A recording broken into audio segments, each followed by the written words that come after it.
On June 17th, 2022, Drake dropped his surprise 7th studio album, Honestly Nevermind. When I saw his post announcing its release, I was looking forward to it a lot, and that night, when the album dropped, I listened to it and thought, damn, this shit is a vibe. I fuck with this. The smooth sax in the intro track transitioning into the beautiful house sound throughout. Every beat is unique. Like, there are no songs that sound alike. There are even ones that incorporate different instruments, like of course the saxophone and also the flamenco guitar. Like, I really enjoyed this album. The theme is pretty much just the usual. You know, Drake talks about his toxic relationships and shit. Dude, who honestly gives a fuck? But he isn't just talking about love and girls he's been with. Pause, right? But he's hornier than ever. And you might be thinking, oh, you're probably just saying that because you get no bitches. But no, like, this literally might be the horniest album ever made. He got songs on here where he literally just talks about playing with, you know, shit getting wet and sticky, that shit calling his name, counting up ways to make his girl, yeah. It's a freaky ass album, I ain't gonna lie. But it was something I felt music needed, a breath of fresh air. And I don't mean that freaky shit Drake's on, I mean the actual fucking sound. It's just straight chill house music, except the last track Jimmy Cooks with 21 Savage, which was sort of a prelude to Her Loss, I guess. I thought this was great for Drake too, because if we're being honest, a lot of his albums don't exactly have a distinct sound to them, and Honestly Nevermind was really the first one to be in a certain niche. Now, despite me enjoying the album a lot, I went on IG and YouTube to see what people were thinking about the album, and I can't lie, I was kind of surprised. It's not good. And I know everyone has a different taste in music, and, you know, I'm all for it, right? I think you should enjoy whatever music you'd like. I mean, for example, I listen to Isaiah TG over Kendrick literally any day. Do you understand?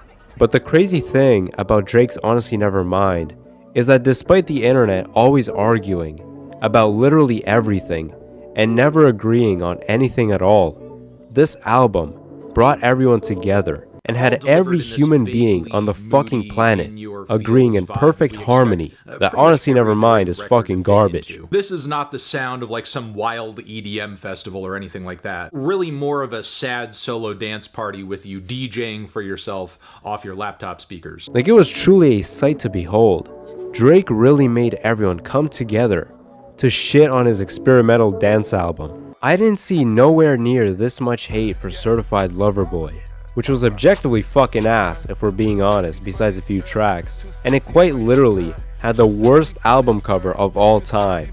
And that whole era was when Kanye and Drake were beefing, and everyone was debating about if whether or not CLB was better than Donda. Like, that's crazy to me. Now, I definitely think this is Drake's most underrated album by far. I just think his fans wanted some hype shit and we're not expecting a whole dance album.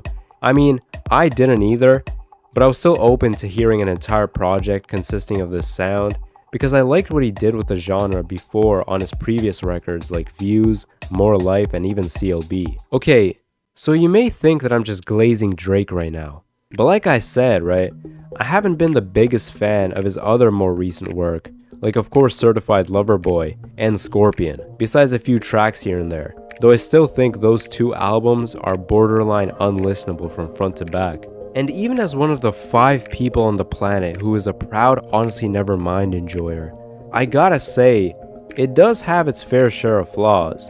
First of all, I gotta get this out the way. Liability is straight ass.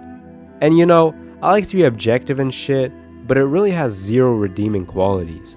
I really don't know what Yes Man gave Drake the green light to hop on this mid-ass beat with this drowned out ass, DJ screw ass, off the fucking walk ass voice effect, but it does not work with this song at all. And this shit is 4 minutes long. Like, why? And that's my other complaint about this album, right? Some songs are just longer than they should be. The perfect example of a song overstaying its welcome is Falling Back. Like, it's a good song, but it does not need to be 4.5 minutes long. After like 2.5 or 3 minutes, it gets really boring, and I just want to get it out the way. when I do listen to this project, I often just skip it right after the intro track ends. Now, this one's a bit of a minor complaint, but Jimmy Cooks just doesn't belong on here at all. Like again, I'm probably one of the only people who think that, since majority feel that it's the only good song here. And don't get me wrong, it is pretty good, but again, I'm vibing out to this dance album. I skip Liability, as everyone should. And then Drake and 21 start spitting bars on a turnt ass beat. Like it just doesn't fit. Maybe they should have dropped it as a single to tease their collab tape. But I guess they did that with their music video, so yeah, they really could have just dropped it as a single, but then people would have hated on this album even more.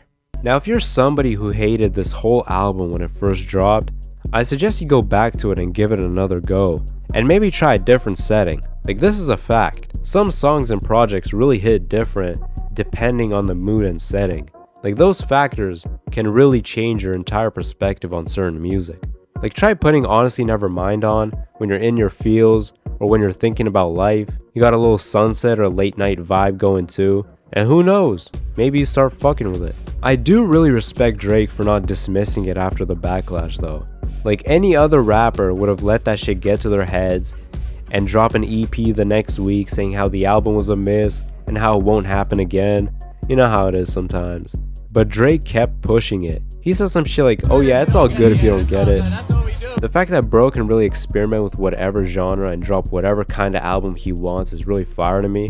And I know he's the biggest rapper, if not artist in the world, but still, him not giving a fuck about what certain fans, or I guess the majority of his fans think, is great. And I think more artists should be like that too, not being afraid of trying something new. Although, I guess people just aren't ready to see the vision. I mean, I did this poll on my IG, and goddamn. Yeah, y'all should follow the Instagram though. Now me personally, I think this album has longevity, and I honestly go back to it way more often than Her Loss.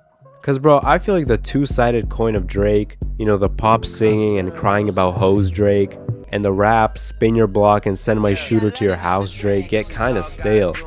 And you just want to take a breather and hear that other shit he be on, which is this: the house, horny as fuck to the point where he hears his girl's pussy talking to him Drake.